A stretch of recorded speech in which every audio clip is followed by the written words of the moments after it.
usted. Pasa que en la vida real es muy complejo diagnosticar un lupus, porque muchas cosas se pueden parecer a un lupus, pero sí hay que sospecharlo, ¿sí? ¿Y cómo lo sospechamos? Lo que tienen que saber ustedes son de las manifestaciones clínicas que se presentan en el lupus. Lo primero es las manifestaciones cutáneas, ¿sí? El típico rash malar, ¿sí? Lo que le da su nombre a la enfermedad, ¿no? La cara del lobo, ¿no es cierto? ¿No? Por eso se llama lupus. Que generalmente este rash es exacerbado cuando la paciente se expone al sol, ¿no? Que puede hasta confundirse con una rosácea, ¿sí? Que vendría a ser también uno de los diagnósticos diferenciales, ¿sí? Esa es una manifestación cutánea, digamos, de la enfermedad. Pero en realidad la principal manifestación del lupus es la astenia y la dinámica. Esa es la principal manifestación. La mayoría de pacientes con lupus vienen con debilidad. Otra cosa muy importante es las artralgias, ¿sí? Y en las artralgias tenemos que diferenciarla también de artritis, porque me da una afectación articular muy similar a la artritis. Y hay detalles muy pequeños que me hacen diferenciar. Un detalle, ¿cuál es? Que la rigidez matutina es más prolongada en el lupus, ¿sí? Generalmente la rigidez matutina en el lúpico dura más de 1 hora, ¿sí? ¿Qué otra cosa típica? La artropatía de Charcot, ¿sí? La artropatía de Charcot es muy típica de lupus, ¿no? Es muy característica del lupus, que es la deformidad en cuello de cisne que se llama, ¿no? Eso es muy característico que se presenta en lupus. La otra característica es que no es erosiva. No es erosiva. La artritis por lupus no es erosiva, a diferencia de la artritis reumatoidea, que es eminentemente erosiva, ¿no? Esas son las principales diferencias entre una y otra artritis, porque no vaya a ser que les ponga un caso clínico de artritis y en realidad sea un lupus. Ojo, pero no les van a poner y de ahí ustedes van a marcar el tratamiento para la artritis y se van a estar confundiendo, ¿sí? Luego de ahí ya son manifestaciones muy propias de la patología, ¿sí? Como pueden ser las manifestaciones pulmonares, que ya les dije cuáles son. Tenemos las manifestaciones hematológicas, típicamente las citopenias, muy importante la linfopenia. Linfopenia es la más relevante de la citopenia que presenta el paciente.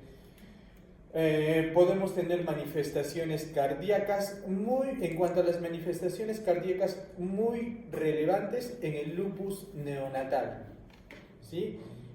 En el lupus neonatal, o sea, ese niño que su mamá tuvo lupus y nace, el bebé hace un lupus neonatal, presenta anomalías cardíacas y alteraciones de la conducción, ¿sí?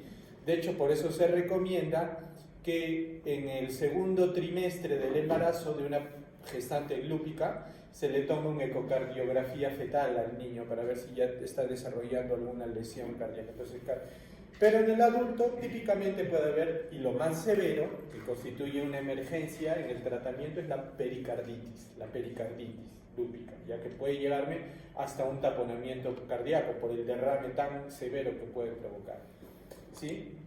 Luego también me va a dar manifestaciones, como ya les hablamos de la parte dérmica, ¿no? En la parte dérmica es importante que les mencione, me había olvidado, de las 3 manifestaciones. Tenemos el lupus cutáneo agudo, el lupus cutáneo subagudo y el crónico, ¿ya? El cutáneo agudo, ¿cuál es? El rash malar. El cutáneo subagudo se caracteriza sobre todo, como su compañero lo ha dicho, el lupus tumidus, etcétera, otras lesiones, pero generalmente son circulares.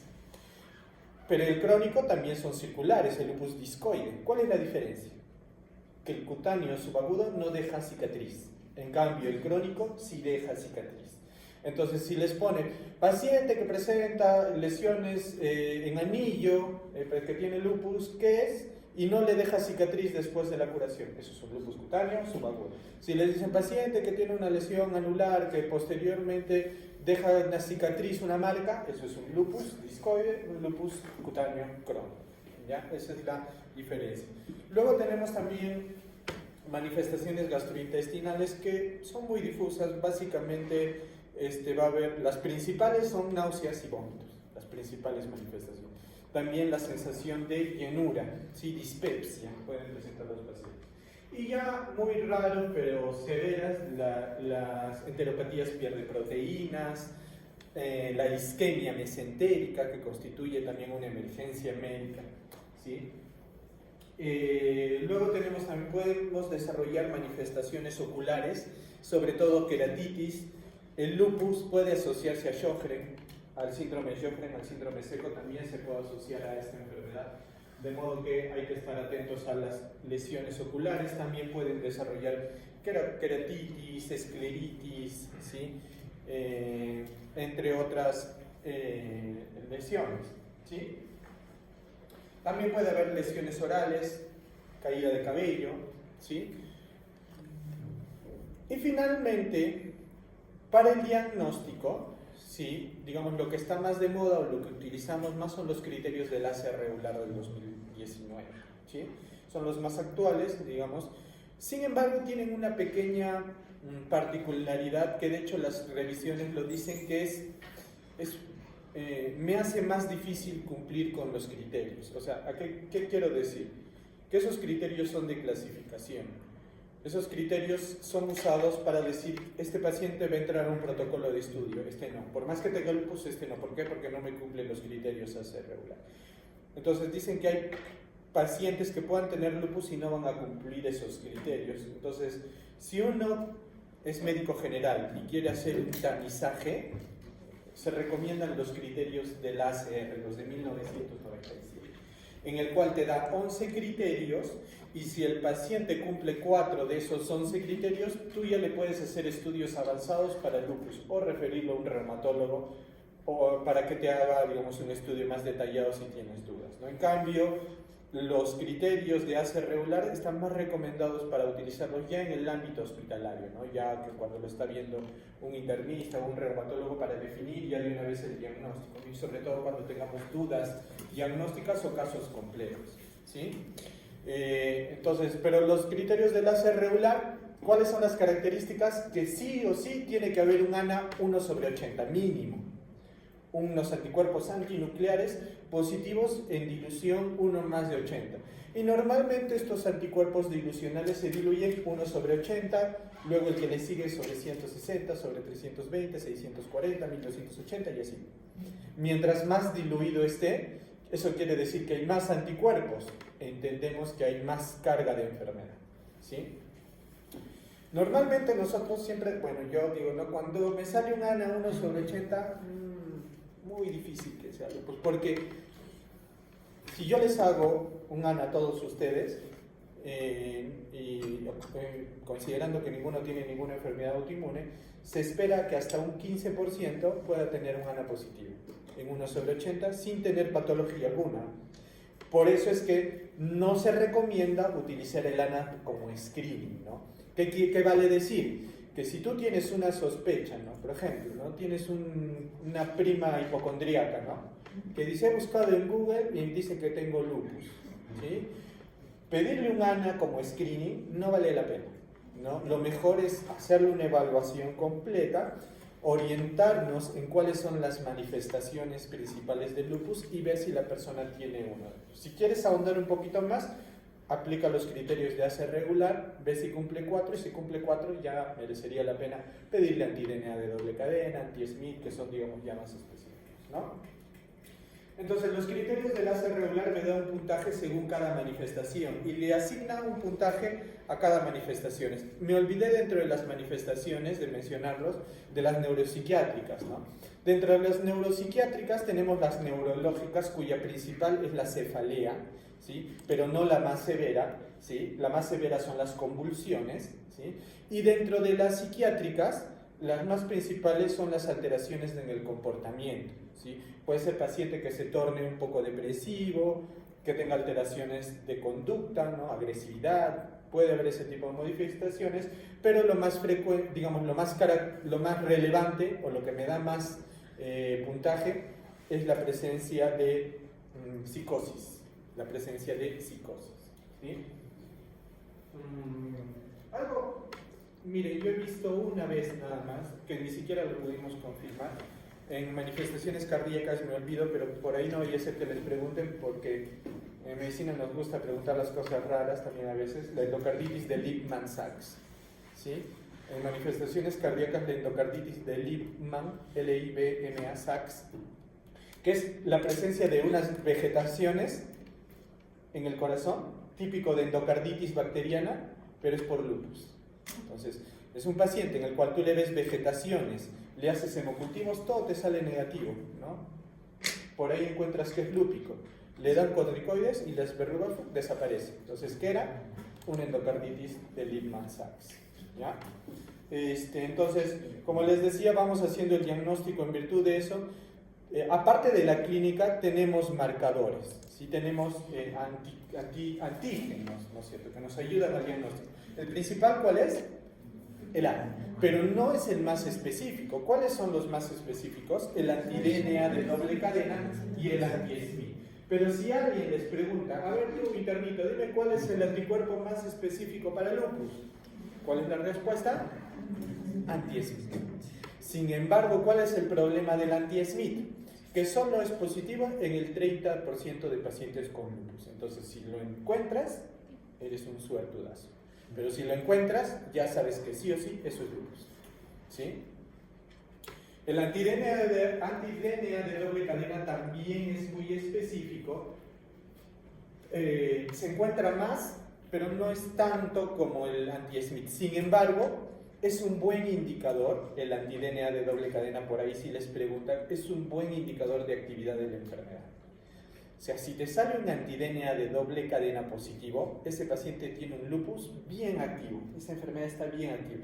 Y de hecho también lo utilizamos al anti-DNA de doble cadena para ver si estamos logrando remisión. Es decir, si mi anti-DNA se negativizó, eso quiere decir que el paciente remitió. Entonces también lo utilizamos como un marcador de remisión y actividad de la enfermedad del anti-DNA de doble cadena. Estamos en la obligación, sobre todo en pacientes que tengan problemas trombóticos como abortos recurrentes o episodios de trombosis, por ejemplo un paciente que haya debutado con una trombosis venosa profunda, estamos en la obligación de pedir anticuerpos para descartar síndrome antifosfolipídico, porque sí tienden a estar juntos. Normalmente en una persona, si tú tienes una joven en edad, una mujer en edad reproductiva, ¿cuál es el principal nicho de pacientes con lupus? Ustedes, chicos. Mujeres en edad reproductiva es el principal grupo poblacional donde afecta el lupus. Y si por ahí son de raza negra, muchísimo más, ¿ya? Y latinas le siguen en incidencia las de raza negra. O sea, ustedes son el plato preferido del lupus. Y sobre todo mucho, y eso sí lo vemos nosotros mucho, no se ha hecho investigaciones al respecto, pero gente que viene de Puno. Al parecer la raza aymara tiene mayor incidencia que la raza quechua, que es predominante, digamos, o que era predominante en Arequipa. Por eso casi pacientes, si ustedes ven, por ejemplo, y eso lo hemos notado, hay más lupus en Minsa que en Esalud. ¿Y por qué? Porque la mayoría de pacientes en Arequipa que tienen Esalud son pacientes, digamos, de raza quechua, ¿no? En cambio, más tenemos en Arequipa migrantes de zonas, ¿no?, que no tienen un seguro porque tienen trabajos, digamos, irregulares, y tenemos más incidencia en esta zona. Y de hecho en el sur tenemos más lupus que en el norte. O sea, al parecer en el norte es muy bajo. En Piura, por ejemplo, encontrar un lupus es bien raro. En cambio aquí en Arequipa, en el Goyeneche, todos los días va a haber un lupus. Todos los días, siempre va a haber un paciente con lupus hospitalizado, por uno u otro motivo, ¿ya?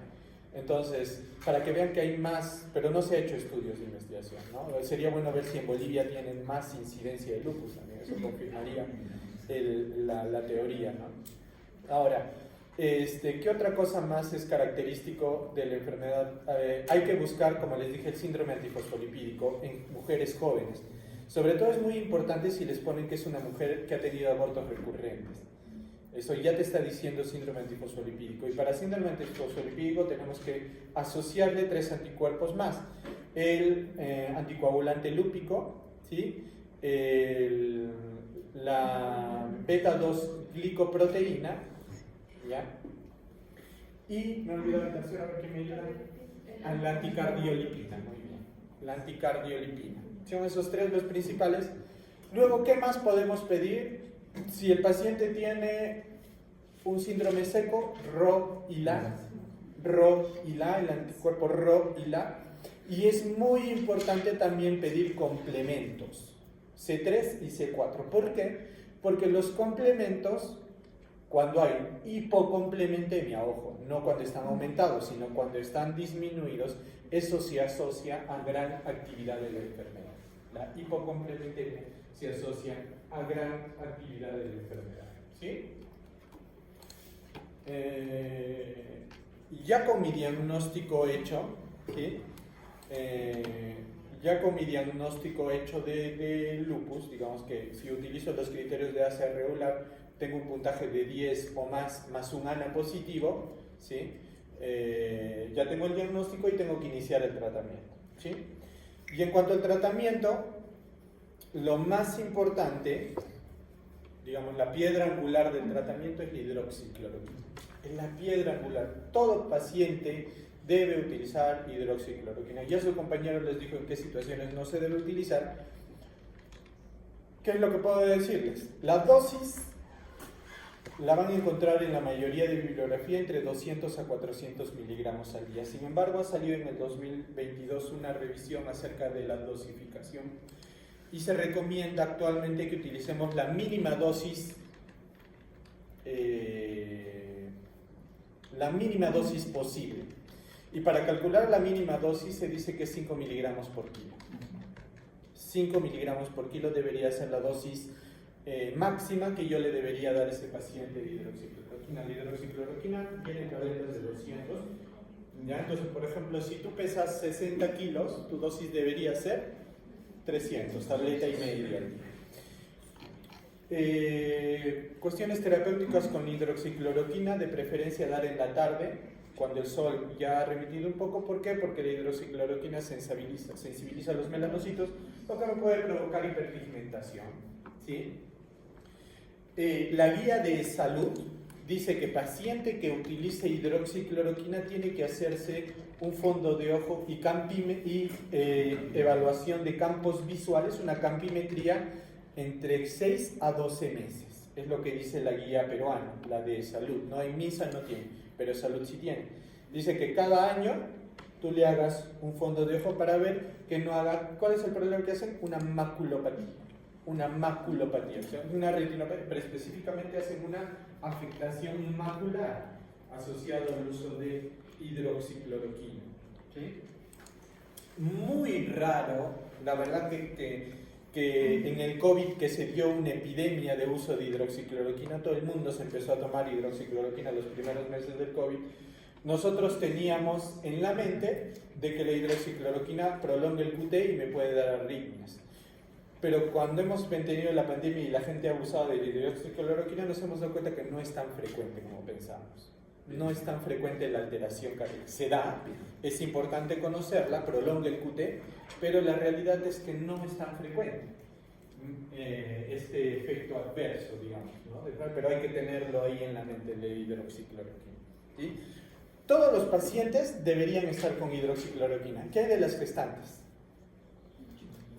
También lo pueden utilizar, Siempre es mejor azatioprina, porque es la más segura, pero pueden utilizar si es que es estrictamente necesario, ¿sí? La hidroxicloroquina, ¿cuál es, digamos, su principal indicación o el motivo por el cual lo usamos? Me reduce las exacerbaciones. ¿Ya? Me reduce las exacerbaciones. Esa es, digamos, la principal ventaja de por qué yo debo utilizar la hidroxicloroquina, ¿sí? Luego, en un paciente, como bien lo dijo su compañero, y es importante, hubiera sido ideal que pusieran el SLEDAI. El SLEDAI son una serie de criterios que a mí me dicen qué tan activo o inactiva está la enfermedad. Entonces, mi objetivo es lograr que el SLEDAI esté en cero. Ese es mi objetivo del tratamiento, ¿no? Que el paciente esté asintomático, ¿sí? Entonces, si yo no alcanzo un buen SLEDAI, tengo que asociar otro fármaco, ¿sí? ¿Cuál es ese fármaco? Los glucocorticoides. los glucocorticoides.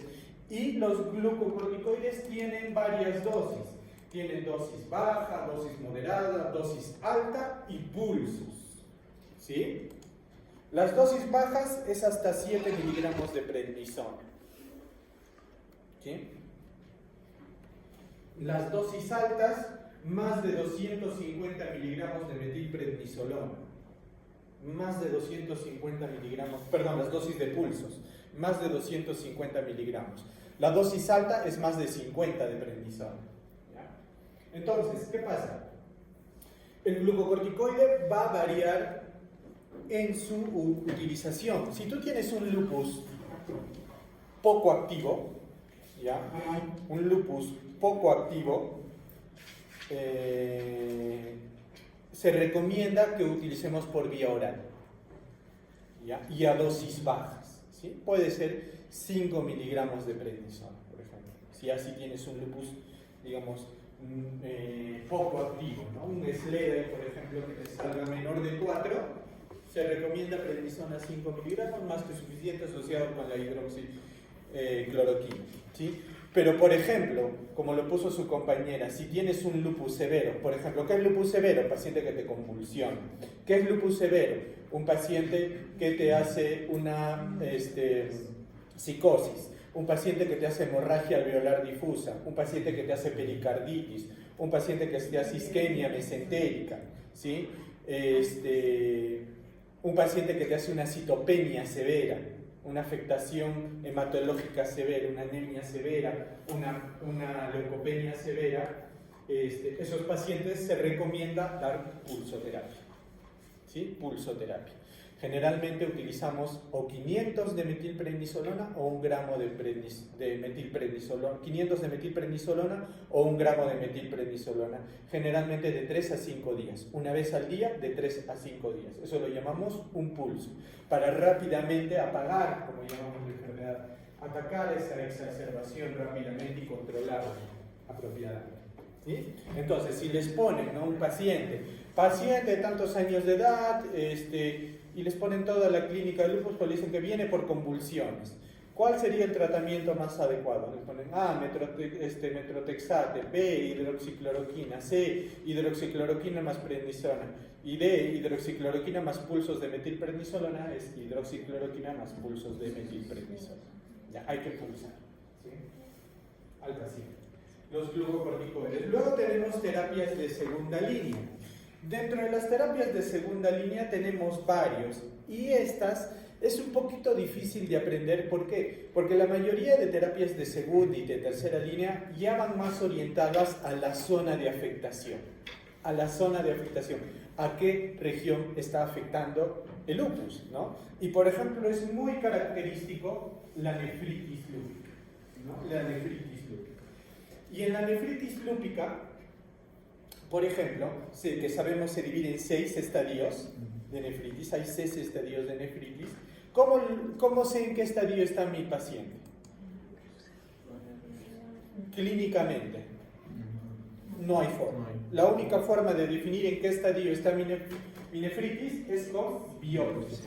Doctor, ¿eso quiere decir que a todos los que tienen lupus debemos hacer biopsia? No. Solo en los que tú sospeches afectación renal. Pero doctor, usted está siendo muy... ¿Cómo es afectación renal? Ya. Y hay criterios. ¿Cuáles son esos criterios? Pacientes que hayan falla renal aguda, o sea, por un aumento como mínimo agudo de 0.3 miligramos en el valor de creatinina respecto a su basal. 2. Que tenga una proteinuria mayor a 1 gramo. Que tenga una proteinuria mayor a 1 gramo en 24 horas. No en toma simple, en proteinuria 24 horas. Y 3, que tenga una proteinuria mayor de 500 miligramos, pero asociado a hematuria o asociado a la presencia de cilindros en el examen de orina, en el sedimento urinario. ¿Ya? Más de 500 asociado a sedimento o asociado a hematuria, más de 1 gramo de proteinuria sola o falla renal aguda es indicativo de biopsia. ¿Sí? Y cuando yo tenga una enfermedad renal, ¿cómo será el tratamiento? Vamos a empezar por lo sencillo. Si tienes una nefritis lúpica Grado 6, ya fue. Diálisis es el tratamiento. Si tienes una nefritis lúpica de grado 1 o grado 2, no es necesario dar inmunosupresores. Basta con tu metrotexate y con tu corticoide para apagar si es que fuera necesario. Pero si ya tienes una 3 o 4 o 5, ahí ya tienes que dar inmunosupresores. ¿Cuál es el inmunosupresor recomendado? Si eres europeo, ario, blanco, ciclofosfamida. Para nosotros, micofenolato mofetilo. Micofenolato mofetilo. ¿Sí? Entonces, para nosotros, ¿qué se tiene que asociar si es nefritis lúpica en el estadio 3, 4, 5? Micofenolato mofetilo. ¿Sí? ¿Cuánto es la dosis de micofenolato mofetilo? Hasta 3 gramos. Hasta 3 gramos, vienen tabletitas de 500 miligramos, hasta 3 gramos al día. ¿Sí? Pero eso es en la exacerbación. Luego que ya apagaste la enfermedad, ya para el tratamiento a largo plazo, ¿qué se recomienda? O que continúes con micofenolato o que te pases a satioprina. ¿Cuál es la ventaja de, digamos, hay muchos estudios que han dicho, a ver, para nefritis lúpica ya como el tratamiento ya de sostén, ¿cuál es mejor, micofenolato o satioprina? Son variables, ¿ya? Lo único que sabemos es que satioprina tiene el plus de que me ayuda a que no use tanto corticoide. O sea, el paciente que está con acetoprina ya no necesita tanto glucocorticoide, que obviamente es ventajoso porque el glucocorticoide me puede provocar osteoporosis, ¿sí? Y aparte que si lo tomas crónicamente te puede dar un síndrome de Cushing. ¿Las embarazadas pueden tomar glucocorticoides? ¿Qué dicen? Una lúpica embarazada, ¿puede tomar glucocorticoide? No. Sí. Pero, excepto los fluorados. O sea, ¿cuáles sí son seguros en una gestante? Prednisona, prednisolona y metilprednisolona. El resto de corticoides, como betametasona o dexametasona, tienen que evitarse. ¿Sí? O la fluorocortisona tampoco, ¿no? Los que les he dicho son muy necesarios. Eso, por ejemplo, cuando tenemos un tema renal. ¿Qué se dice, por ejemplo, cuando hay afectación mucocutánea o muscular, debilidad muscular, o hay un lupus discoide, o el rash malar es muy excesivo? ¿Qué se ha visto que se recomienda? Belimumab. Va muy bien Belimumab, pero, ojo, Belimumab no lo puedo dar si es que mi paciente tiene afectación renal o afectación del sistema nervioso central. No está recomendado. ¿Sí? Por ejemplo, si yo tengo afectación pulmonar, ¿qué le puedo dar? Si pulmonar, le puedo dar ciclofosfamida e inclusive en hemorragia alveolar difusa está indicada la plasmaféresis. La plasmaféresis. ¿Sí? Cuando hay afectación del sistema nervioso central, ¿cuál va bien como terapia alternativa? Rituximab. Rituximab. ¿Sí?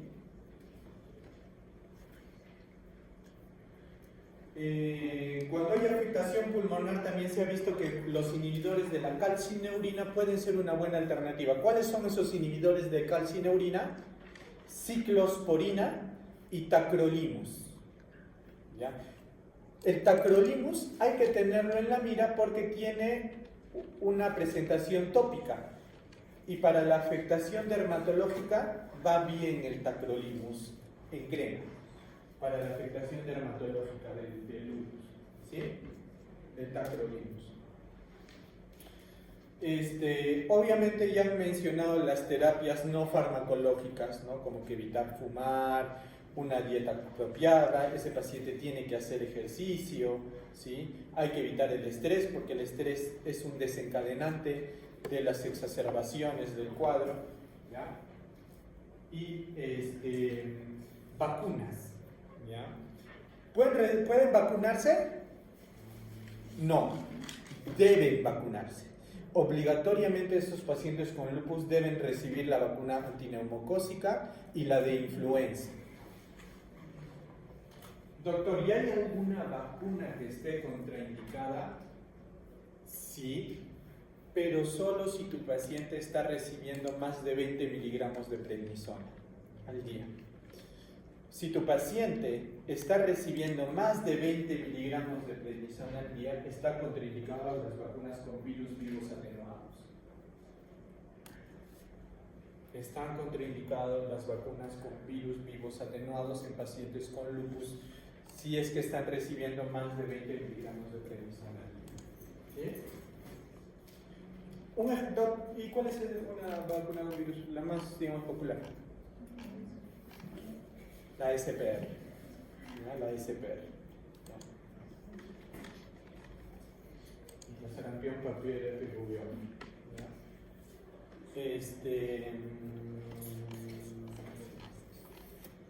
Por si acaso no vayan a ser que les pregunten, porque está de moda ahora la vacuna que están colocando en niñas de 12, 13 años acá en el Perú contra el papiloma, no está contraindicada, por si acaso, ya en pacientes con lupus.